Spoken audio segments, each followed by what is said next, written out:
척하는 애들은 저리 가. 네 연봉은 내 어깨에다 퍼니까.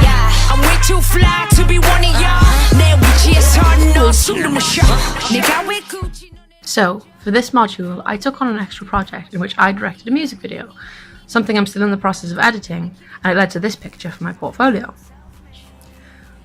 So a dance student asked me to help in his third year project, something I'm glad I took on, but even at the time I realised my lack of experience in directing or even being a part of a film would become a hindrance without any proper planning. Even planning is something that I'm relatively inexperienced in, so in terms of storyboarding, I first started by just writing things down. I just started writing down the feelings I wanted it to evoke, the colours I thought that needed, any adjectives I thought fit the visuals I had in my head. Pretty much just anything to get the ideas I had onto paper or in the real world in some way. Visually, I started by drawing stickmen into boxes and using primitive sketches of cameras to try and show the movement I wanted.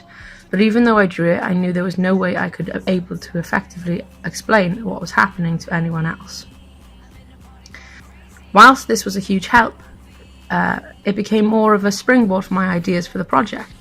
It helped me understand the speed I wanted the camera to move at in relation to the dancers and to map out where everything would be on the days of filming.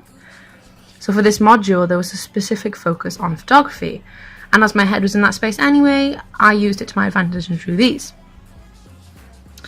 It was far easier for myself to connect to these visuals than it was to connect to any storyboard, as the film had a focus on movement and the visuals that can create. Here I can tell how I intended to use light to distort and create different shapes as the dancers move. It also helped me to remain focused on certain aspects of the film that the choreographer had asked for example the colour red. I wanted to create something high impact and simple like Jessie J's Wild. The black and white deep contrast is something I'm really drawn to, which is why I wanted to use predominantly Rembrandt lighting.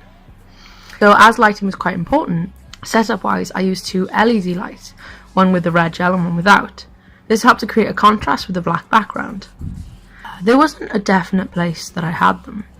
That moved around as it was needed, whether the dancers were stood in the background or the foreground or moved between the two. The only thing that stayed constant was the three cameras we used. Using the 180-degree rule, we set one to the filmed right, one to the left, and one face on. This has allowed for more wiggle room in the editing process. The only exception to this rule was the solos. With these, we used mostly handheld. This was because the movement became more dynamic when followed by the camera. Handheld was also easier for movements that went from standing to floor work, which would be harder to track using stationary cameras in the space we were using. So, overall, it's an experience I'm really glad I had.